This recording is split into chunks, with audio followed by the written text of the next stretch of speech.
Most people who watched Eala destroy Ruse remember one number: 6-1, 3-love, clean, dominant. The kind of scoreline you scroll past on a highlights app without thinking twice about it. But there is a different number buried inside that match. A number that never made it into any headline. And once you understand what it actually means, you will realize it explains this entire win far better than the final score does. 5 for 5, 5 breakpoint chances, 5 conversions, 0 missed. Here is why that should stop you in your tracks. In professional tennis, breakpoints are supposed to be where things get messy, where even the best players in the world tighten up, where hands get a little tentative and shots that would normally go for winners land just a few inches long instead. So how does a 21-year-old, in a match against a player who has beaten her before, convert every single one of those pressure moments without missing once? That is not a stat that shows up by accident.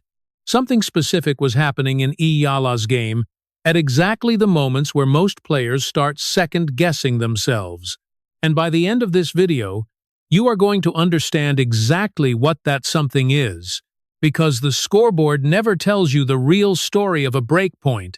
Only the numbers underneath it do. To understand why 5 for 5 matters this much, you first need to understand what a breakpoint actually costs a player mentally, and why the vast majority of professionals, even the ones ranked in the top 10, do not convert anywhere close to this rate. A breakpoint is the closest thing tennis has to a penalty kick. It does not happen often in a match. It carries enormous weight when it does, and the player standing across the net knows exactly what is on the line just as much as the player serving does. Here is the number that puts this in perspective.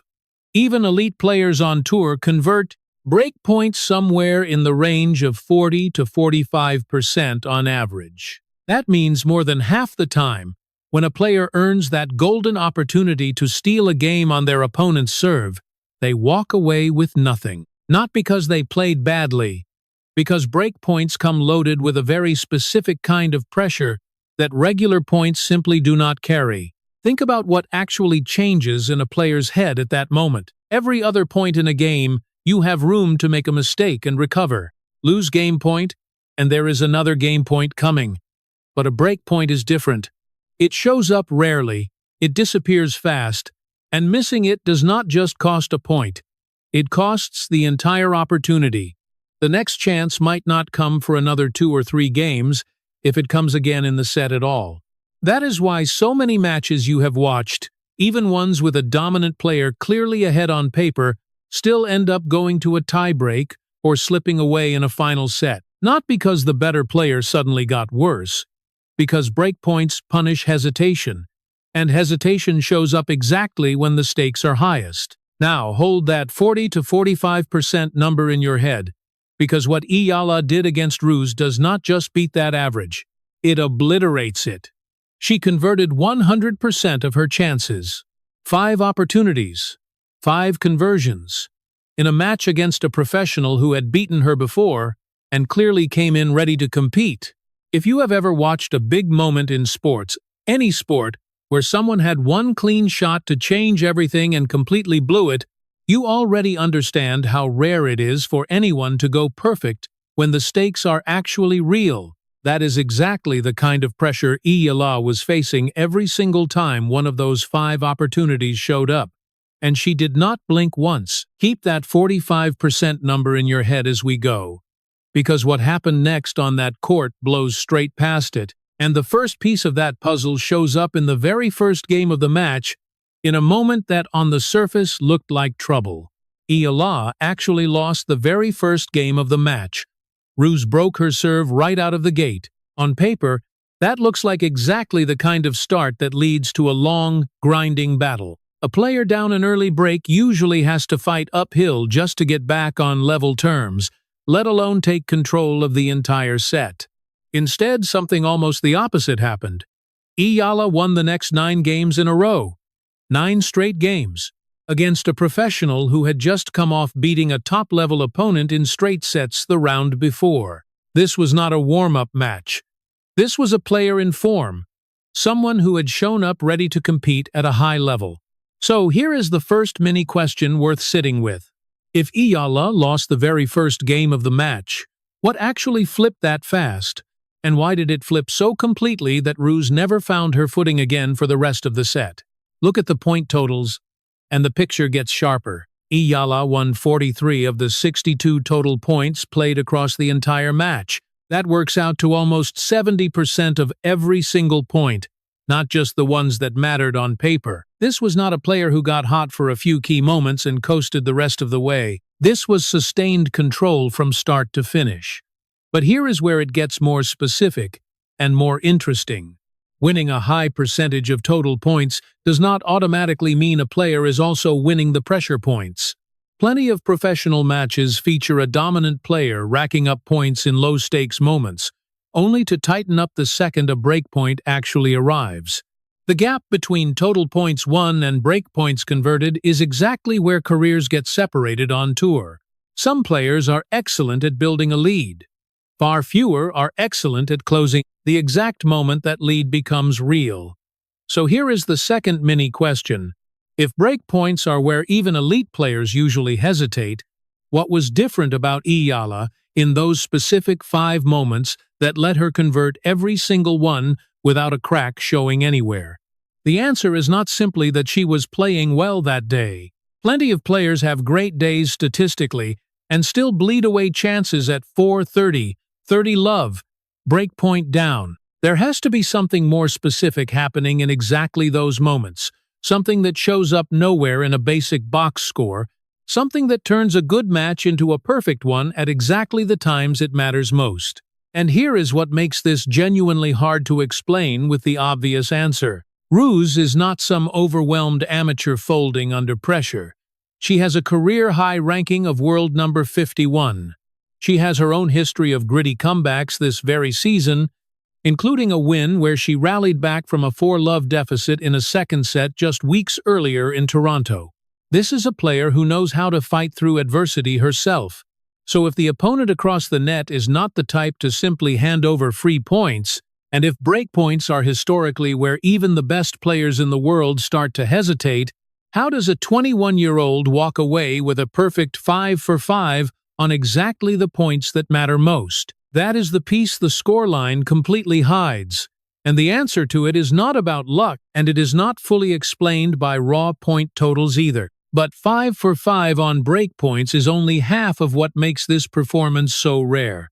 The real story is in what she did on the other side of the ball, on Ruse's own serve. Here is the piece that turns this from a good stat into a genuine reveal. Ruse won just 21% of her second serve points in that match.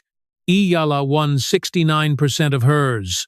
Sit with that gap for a second, because it is not small. It is not a marginal edge.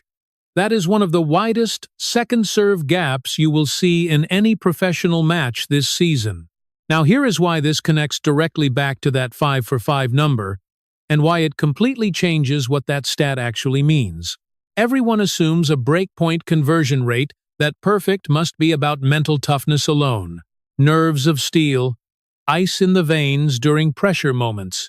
That framing sounds good in a highlight reel voiceover, but it is not the full explanation, and honestly, it is not even the most important part of it. Here is the assumption this video is about to flip completely. A perfect breakpoint record is not primarily about Eala's mindset in those 5 specific moments.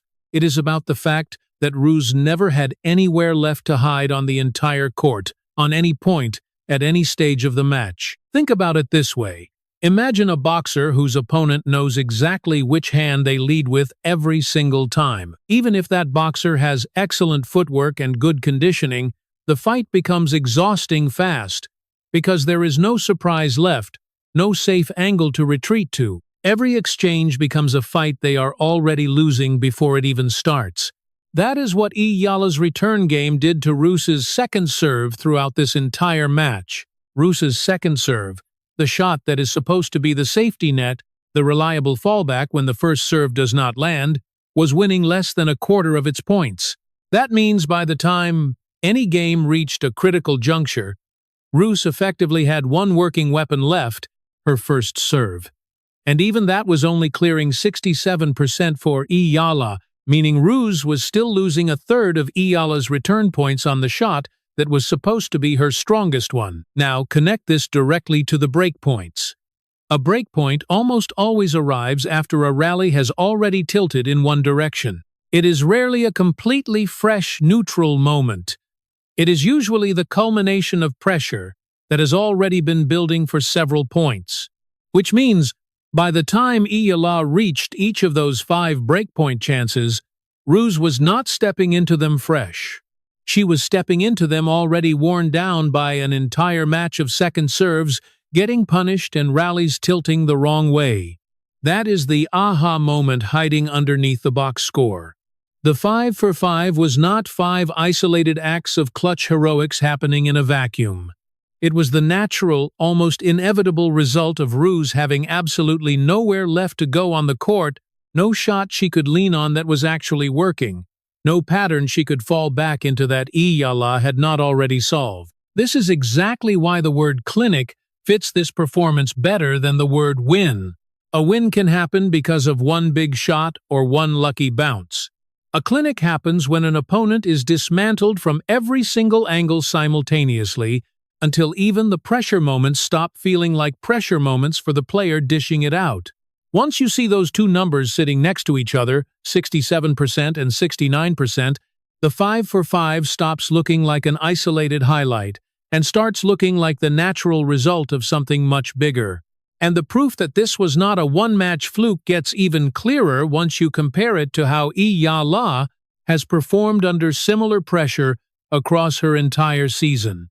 This was not an isolated clinic either.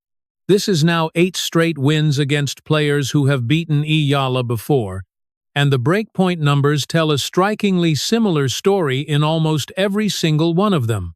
Think about what that streak actually represents. 7 different opponents across this season, each of whom had already found a way to beat Eala once, each of whom presumably walked into their rematch with a specific game plan built around exactly what had worked the first time. And each time, Eala did not just win the match. She closed it out at the exact moments those opponents were counting on to find their way back in. Now bring Ruse into that picture as win number 8. Same pattern, same story. An opponent who had already beaten Eala once, in a match with genuine stakes attached to it. And once again, the pressure moments went entirely Eala's way instead of becoming the equalizer her opponent needed them to be. Here is the second piece of evidence, and it is the one that actually matters most for what comes next.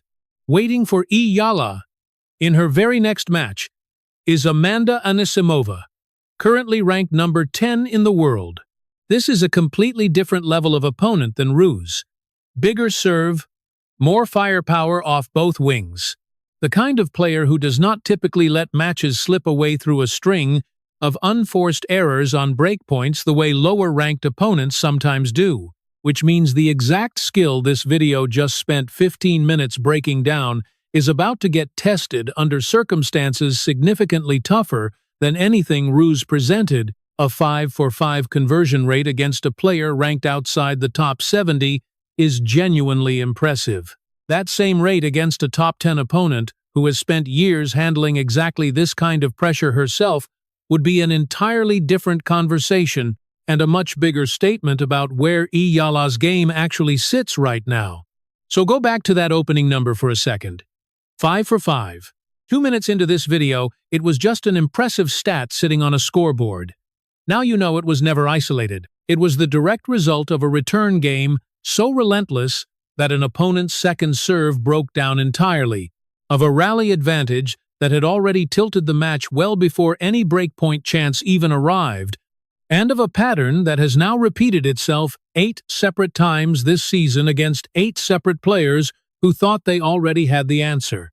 Here is the insight most tennis coverage completely misses, and it is worth sitting with before we get to what happens next. Analysts obsess over final scores and win totals, but breakpoint conversion rate is actually one of the most reliable predictors of how a player performs when a match reaches its highest stakes stretch, whether that is a deciding third set or a semifinal against the best player in the draw.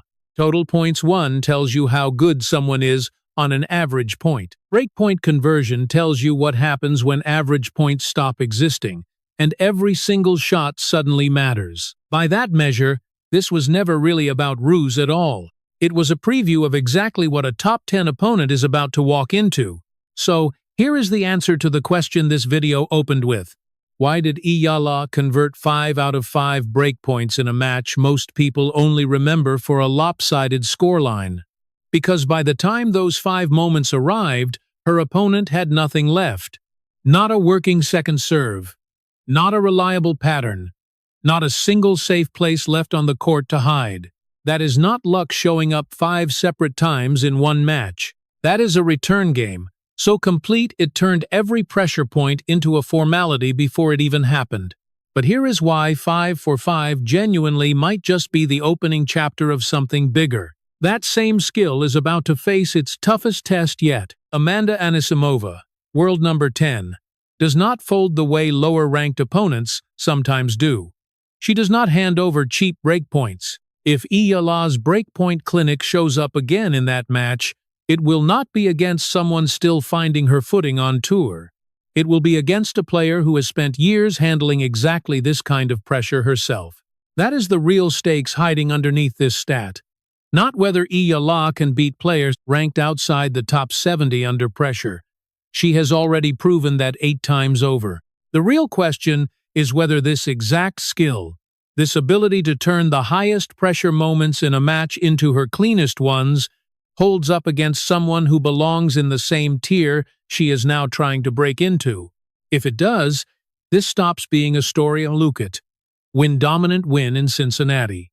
It becomes a story about a 21-year-old who has quietly built one of the most underrated weapons in women's tennis right now, and almost nobody outside this video has connected the numbers to see it clearly yet.